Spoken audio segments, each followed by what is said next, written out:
Shalom, everyone, and welcome to Coffee and Connection, week 164. Here we are. This is actually the final episode of this season, right? This is the end of season 4, if you can believe that we've been doing Coffee and Connection together for 4 full years. Whether this is your first Coffee and Connection, welcome. Whether you've been listening for all 4 years, amazing. Whether somewhere in the middle, it's great to have you on this journey. And it's always good to have this opportunity to connect with you. And that's really going to be the main focus of our conversation today for two reasons. I realized there were two things I wanted to talk to you all about today. And then I realized that they're actually so connected. This is just totally like Mina Shamayim. It's just like totally happened.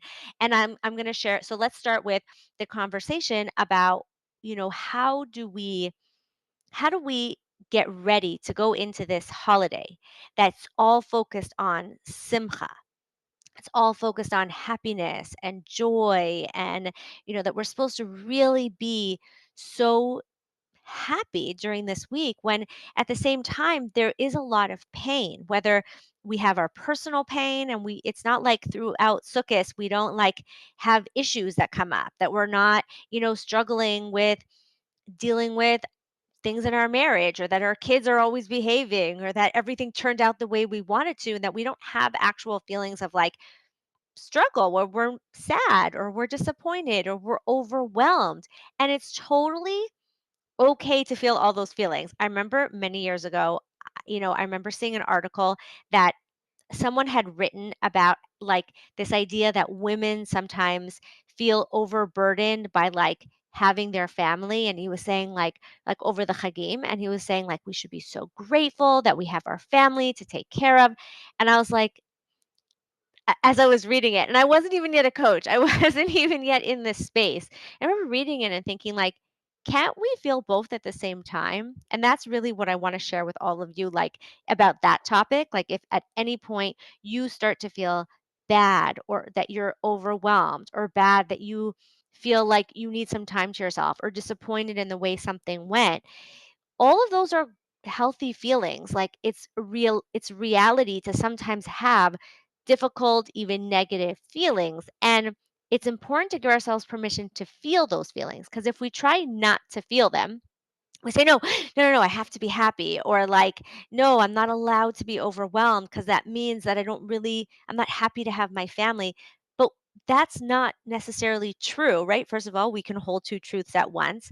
And if you try not to feel it, all you're doing is kind of pushing it down, right? You're not giving yourself the space to go through the feeling, which is what we need to do in order to get through the feeling, which is what we need to do in order to process the feeling and then choose who we want to be, how we want to engage with our family, how we want to feel over the Chag, right? So when we give ourselves permission to have those feelings, then we can feel it, acknowledge it, ask ourselves, like, what do I need for myself? Do I need some time in my room right now? Do I need to like get out and give myself permission to take a walk? Or if it's like Halamoy, to take a drive by myself? Do I need to set some boundaries? Do I need to say, like, there's certain things that certain things to say no to? Like, if you're overwhelmed, constantly feeling you have to feed everyone, can you say, like, okay, I'm done cooking for now. Everyone can take care of their own family, or you guys can make your own food if you'd like. Total, like, do you need to set a boundary? Do you need to like do less so that you can have more energy, right? You're not going to be able to check in with yourself and see, like, what do I need right now, if you're not acknowledging and respecting how it is you feel. And this is a whole topic on its own. It's a whole module in the Absolute Feminine program, actually, where I talk so deeply about the importance of feeling your feelings. And this is it's so powerful that if you actually want to be more joyful, and you want to experience, and we'll talk about what that even means, but if you want to be happier, the important thing is to give yourself permission to acknowledge and respect when you're not feeling that way, so that then you can realize what's causing that. Is it that you need space? Is it you need to set a boundary? Is it that you need to take care of yourself? Is it that you're like thinking about something in a certain way? Maybe you had certain expectations that aren't being fulfilled. You're not going to be able to work through all of those things or figure out what will help you to be joyful if you're not respecting how you feel. So that's first and foremost. Acknowledge that we can, even when we're in a joyful state, and like I said, we're going to talk about what that means, we can still have difficult feelings. And the way to be more in tune with the joy that we want to feel is to give space, to give respect, to acknowledge the negative feelings that we may have. Not negative in terms of bad. They're not bad. They're just not positive necessarily. They're just they're negative in terms of the fact that they're, the more like down feelings, but they're not bad. They are. And then when we acknowledge them, we can deal with them and get curious what it is that we need so that we can get into the state we want to be in. Does that sound helpful? Is that something that you see can make a difference for you over a long, especially if you're going into like two more 3-day yantivs, or like an Erev yantiv and then a yantiv and then Erev Shabbos and then doing the same thing again? Both of them are very hard. Me and my mother have this debate every year. Which is harder, two Erevs back to back or a 3-day yantiv? So we each think that the way we have it is a little better, but it's interesting. So, okay, so what does it actually mean to be joyful? Like, how can we feel joyful? Because not only may we be sad, because we have difficult things going on, or we may feel overwhelmed, but we do need to address the fact that, the end of the Chag is Simchas Torah. And last year, Simchas Torah was a very difficult day. I realized that last week we actually had Coffee and Connection on the date, the October 7th date, right? And there were commemorations happening throughout the country, throughout the world. People were sending me pictures of, their community events throughout the world. And I realized that I didn't address it here. I didn't even acknowledge it. And I'll tell you that honestly, for myself personally, I actually have people very, very close to our family who are now fighting, who are either went in for the first time to Gaza or are now up in Lebanon. And so that's kind of where my focus has been. Like, on the one hand, we always try to like stay focused on the Jewish calendar. At the same time, I don't really want, it's hard to like acknowledge it as Simchas Torah, right? At the same time, October 7th is, not necessarily like like I'm not used to celebrating. That's the wrong word. Commemorating things on an English, like on a a secular date, and at the same time, people were acknowledging it. And like I said, my focus has always was really last week, on soldiers that I'm still very davening for and thinking about and sending love and prayers to. So I apologize if it was kind of strange to people that I didn't acknowledge it. And at the same time, it's, we, like I said, it's a struggle to think of like acknowledging it on Simchas Torah. I think it's beautiful what the government here has decided. I love the decision that they made, is that the national day of remembrance will be the day after Isru Chag. So this year it's a Shabbos, so it'll be on Sunday. But I think it's a beautiful way of respecting the fact that it is a holiday, and even Isru Chag still has some of the holiday in it. And so the pushing it off to the day after Isru Chag, it feels like a very respectful way to both acknowledge what happened on Simchas Torah while also trying to separate it from Simchas Torah somewhat.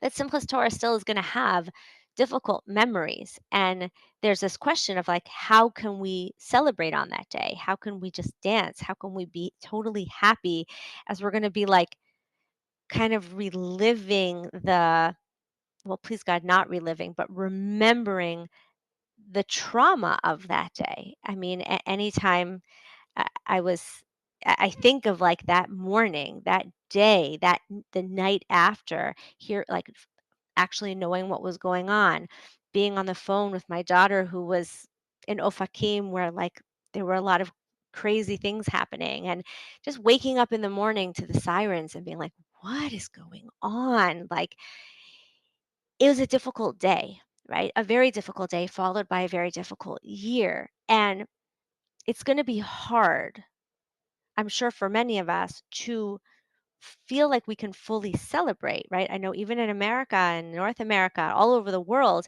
people were hearing news and knowing that something was going on. And it's important to again, we can, using the same tools I shared in the beginning, the powerful idea that we can really hold on to here and use to a way that actually allows us to take it to like the highest heights is to allow ourselves to feel two feelings at one time. Allow ourselves to acknowledge that we can both be sad and distraught and feel so many difficult emotions, and at the same time feel the joy of the holiday. And when we allow ourselves to feel both of them, that's where we can actually create connection and real joy. Like I was saying in the beginning, if you allow yourself to acknowledge, yes, I'm happy that it's the holiday. Yes, I'm happy all my kids are here. Yes, I'm happy to have everyone home. Yes, I love making all their favorite food. Yes, I love being in the sukkah and there's bees and there's a lot of food that needs to be made and I'm tired and it's messy and I'm overwhelmed and I'm hot or I'm cold, depending on where you are in the world. And I have to keep an extra room clean. That's what I always feel. Then like if you allow yourself to acknowledge it, then you can deal with it so you can get back to a place of joy. And it's going to be the same thing when we're talking about the intensity of the feelings that we feel. So sorry, I jumping ahead because we didn't even really yet define what is joy. What does it mean to be besimcha? Let's talk about this because besimcha is not this idea of, on the holidays, especially Sukkot, we should be ach sameach, we should be totally happy. And there's an idea that comes of you know, um, like being constantly besimcha, that we should be besimcha tamid, that we should always be happy. What does that mean? Does that mean we should have like a manic almost like happiness that like nothing gets us down and we're always happy? Like that's not even necessarily healthy, nor is it reality, right? We also know that there are times that we're supposed to be sad, right? We're supposed to be sad on Tisha B'Av. We're supposed to be sad on the fast days. We're supposed to take Yom Kippur seriously. So that's an interesting, like Yom Kippur even brings us to us. Like here we say Yom Kippur is like the happiest day of the year, and yet it's a serious day, and we take it seriously, and we fast, and we're supposed to afflict ourselves. How can you be afflicting yourself and happy at the same time? Well, what is simcha? So let's talk about for a moment what simcha is. And I think the simplest way to understand it, and once I heard this, and once I processed it and I put it back into all the sources that talk about simcha, it just makes so much sense. It's simplified so clearly for us by Rabbi Jonathan Sachs, where he says so beautifully in one line, he says, simcha is the joy of being together. Simcha is the joy of celebrating together. What does it mean to be besimcha? It's to be with those that we love. It's to be happy of the togetherness that we get to have with others, the connection that we feel. And just taking that back to Yom Kippur, like what was the simcha of Yom Kippur? And some of you may have felt this. I felt it more this year, I think, than I ever even imagine to feel something like this. The feeling of I'm not just praying for myself. This is not just about me and my tshuva or even my family. It's about the whole Jewish people. It's about the whole nation. It's about every single Jew, thinking about every single Jew and knowing that we're all in this together, right? That the Kohen Gadol was getting kapara, atonement for the whole nation. And we're all davening for everyone together and we get to experience it together. We're all going through it together. There's something so joyful about that, right? That we are not alone. And when we can sit with our family with all the work that goes into it and be together, the way the verses in the Torah talk about it is like you and your your sons and your daughters and your servants and your whole everyone in your household, everyone together is happy, right? Has simcha. What is simcha? It's the joy that we get by being together. It's the joy of connection. It's not that when we have, like, oh, I'll be happy when I feel more connected to my husband. I'll be happy when I have a better relationship with my kids because once I have that, then I can be happy. It's actually the connection of the relationship that helps that creates for itself a sense of joy. And I know we've talked about over the last year that like what is actually most important when we're feeling any type of trauma, any type of struggle, any type of sadness, the most important thing is to be embraced by those that we love. It's to be hugged. It's to spend time with people we love. It's it's the best medicine for difficult feelings. Right? So when we're like struggling to feel happy, we get to acknowledge I'm feeling sad. Why am I feeling sad? Because I'm feeling connected to those that were in pain. I'm feeling connected to those that are in pain. I'm feeling connected to those who are struggling, right? To those who are worried, to those who are in danger, to those who are separated from their families, separated from their homes. When we can acknowledge that we feel that, right? There's a power to feeling connected to others. And if you're feeling as someone saying here, what if the difficulty is when we're together? That's first of all, you can acknowledge, wow, like I feel a lacking. I'm feeling a struggle.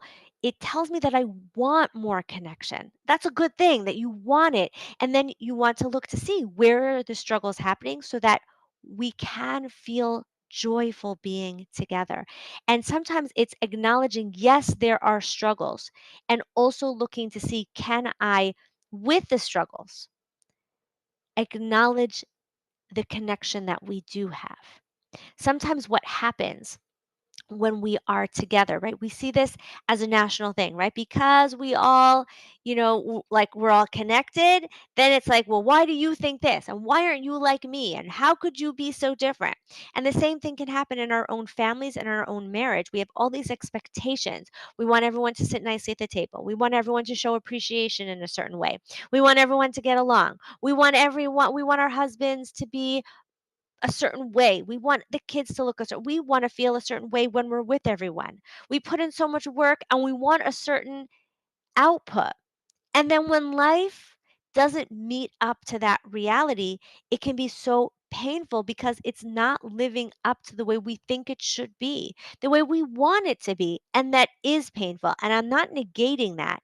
And what we can do is acknowledge this is how I want it to be. This is my dream, and there's tools that I share of how to like work towards what you want to create, how to build it, how to like really create it, and at the same time to be able to acknowledge these are my expectations, these are my desires, and let me acknowledge them, and then also look to see what else is going on.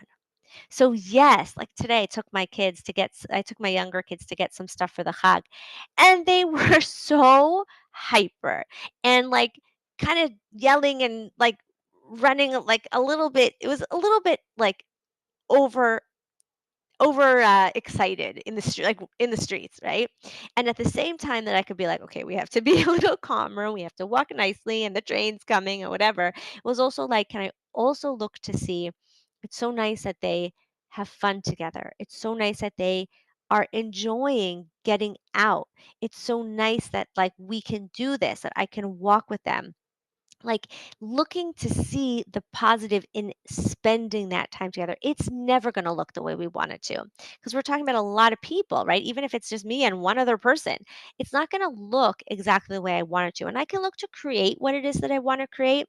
And I can also look to, and that's what I'm sharing here, look to experience the joy of being together.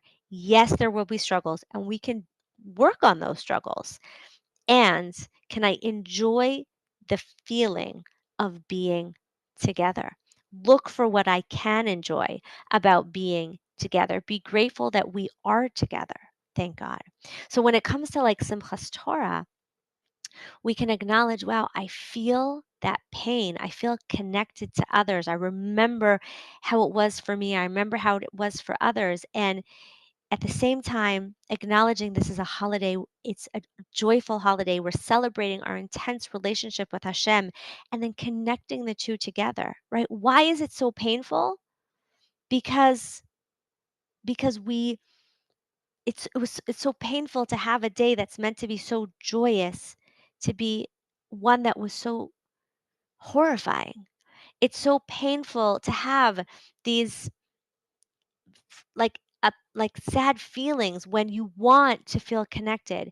It's also like this there's this beautiful idea that I've seen in so many places where people are talking about how to keep Simchas Torah meaningful and happy is to acknowledge that what we can do is we can dance and be celebrating in the merit of those who were killed, in the merit for the safe return of those who were still waiting to come home, right? We can take the day and use it, use that and use the pain that we feel and put them together so that we're actually celebrating in the face of the pain.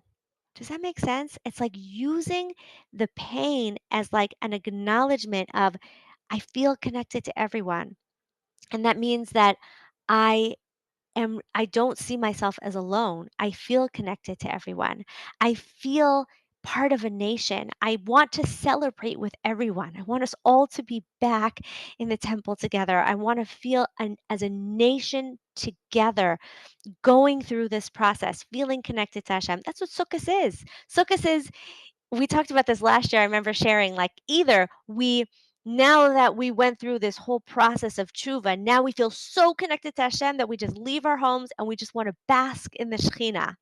Or, as a rabbi, my rabbi Menachem Leibtag, shares so beautifully, he says, maybe it's the opposite. Maybe before we can bask in the glory of God's Shekhinah and sit in the sukkah and just feel connected to Hashem, we have to go through a whole tshuva process because it's such an intense thing to be so connected, to sit in God's house. It's like we're like sitting in this little temple. It's like this little this building that's supposed to, it's not even a building, this little hut that's supposed to remind us of the Mishkan, of the Ananei Kavod, of like being in God's presence. And then at the end of Sukkot, we take it into our home. It's so beyond beautiful of like this whole idea of like really connecting ourselves to Hashem. And as we feel connected, we can use that intense connection and feel the pain as a way to like bring that to our connection, bring it to our joy, right? Of like using that intensity to say, I'm going to celebrate and I'm going to dance and I'm going to be happy in the like in the merit of all of that, because this is what's called of me right now. This is the day. This is what the avoda of the day is. And that is something that I think we can use in so many ways in our lives, and acknowledging the power of feeling intimately connected to Hashem, that when we have pain and we have sadness, yeah, take it to Hashem. There's this beautiful idea, like where people like, oh, someone's mad at God. Like, good. When we're mad at God, it means that we feel connected to Him, that we realize we have a relationship with Him, that we can be mad at Him about something. We know He's good and He does good, so we can be upset when something is not a way that looks good to us, right? Acknowledge our intimate relationship with Hashem and look to celebrate the joy of being together with the people that we love. And with this, with just the last few minutes, I want to take, with your permission, just a few minutes to share with you something super exciting and super intimate, super connecting. And I'm getting, my heart is beating really fast just thinking of sharing all of this with you, because it's something that has been in the works. I've been talking about it and making like preliminary plannings of it for so long. It's been years since I've done anything even remotely similar, like pre-corona, but this is also something that has never been done before. And it's it's so exciting at the same time. I want to share with you that as much as I know this is a crazy time to put this out there, but the reality is that the timing for it is in just over a month, and so I can't really wait any longer to like make the invitation and see who's interested and if this is something you would like to do. I'll be sending out an email very shortly with an invitation to join me for a 2-day in-person retreat on the West Coast. It's a getaway retreat totally focused on connecting with yourself, connecting with others, connecting with me. We'll have time to talk with each other. We'll have time to get to know each other better, connect in person, which is something that I am so excited to do. It's something that I've been thinking about for a long time and would so love to connect more deeply. We only have a few spots. I know it's like very soon. It's in November, and it's definitely a destination. And for anyone who is interested in it, you're definitely welcome to reply. I'm going to send the email now, and you can put in send a reply back if you're interested and hold your spot. If you do sign up before Sukkot, there'll be an option of a payment plan. And I'm just so excited to be able to connect with you because, again, the power of intimate connection. It's so nice to be able to share with all of you from all over the world. And anyone who's sad because it's going to be in North America, if I'm happy, I will be so happy to do this in other places as well as time goes on. Um, we could do something in Israel. I don't know where, I don't know where you're all located and I'm happy that you'd love to join. This is something that this is the first one is going to be, like I said, in Las Vegas. It's a getaway, a chance after the Chagim to connect with yourself, connect with other special women, connect with me, and really get yourself to a place where you feel open and ready to connect more deeply and more intimately with the people in your lives when you go home, right? With your husband, with your children, whatever it is that you're looking to deepen your connection with, it's going to the 2 days are going to be all about opening ourselves up for more connection in a way that is life changing. And I'm so excited about it. Again, if you're interested, you'll respond to the email and let me know. And if you have questions, definitely share them with me. And I just wanted to put that out there and give you all first dibs. So, like, look for that email that's going to be coming out. And I hope that it's something that you'll be able to join. And I wanted to really take this time to thank you all for a just such a it it has been a joy to be here with all of you for the last year over Coffee and Connection. It's been a different kind of year. I mean, even the very first episode that we did this season, it was one that I didn't know how I was going to do it. I really didn't. I remember messaging my coach and saying, my coach, who I am hopefully also going to see in person on this trip, because I have not seen her in person in so long. And there's nothing like hugging her and speaking with her in person. And I look forward to having that experience with you as well. And I just remember messaging her and saying, I don't know how I'm going to get on the like, how am I going to get on a Zoom and talk to women? I'm in, I don't even know. There's so much emotion and so much pain, and I'm struggling, and she really encouraged me, and I'm to like just be real with all of you, and that's really what this year has been about. We've really been sharing vulnerably with each other and being real about our struggles and being real about what's coming up for us. I think it's been such an important year of realizing that whatever is in our space is in our space. We can't deny it. We can't push it away. We can't pretend it's not there, right? We took time to acknowledge we feel sad. We feel scared. We can't stop checking the news. And then we also we also took time to recognize, what, with everything that's going on, we still want to work on our relationships. It's still important to acknowledge how we're doing, to give ourselves permission to focus on our families, to give ourselves permission to focus on our marriages, to focus on ourselves, to take care of ourselves, right? We did all of that together. And I hope that it has been as therapeutic and helpful for all of you as it has been for me.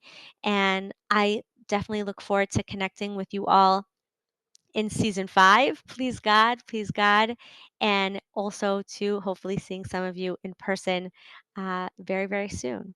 So I wish you all a Chag Sameach. It should be a meaningful and connecting holiday. And when you see challenges coming up, I invite you to acknowledge them. Acknowledge them, and you know what? Share them with me, because that can be exactly what you then see as what you want to work on in the coming year. This is a great opportunity. Sometimes we might think like, okay, Rosh Hashanah, Yom Kippur, I'm so motivated to work on what I want to work on, but then it's like Sukkot and I'm overwhelmed and everyone's home and there's so much cooking and laundry and cleaning and like I can't get focused on what I want to focus on. But the truth is, it may be that those things are what we really need to focus on, right? It's what comes up for us in those moments that although it may be nice to say I'm going to learn more and I'm going to do more chesed and I'm going to daven more. All of those are great, but it may be even like how do I do that when life is crazy? Right? And how do I respond when things aren't the way I want them to be? And how do I feel connected to my husband even when he's not acting with the kids the way I want him to? And how do I not get overwhelmed when there's so much I want to make? How do I deal with not trying to make everyone happy and then being upset that everyone isn't happy? Those may be. I was just sharing with a client today. She was saying, there was something she got upset about, and then she was upset that she was upset during a Sarah Tshuva. How should she think about that? I said, well, maybe that just, you can use that as an opportunity to realize, oh, this is exactly what I can work on over the coming year. Hashem's making it so clear to you. What a gift. This is something that if you're upset about it, it means that it hurts you. It means it's important to you and you get to work on it. Our challenges are opportunities for growth.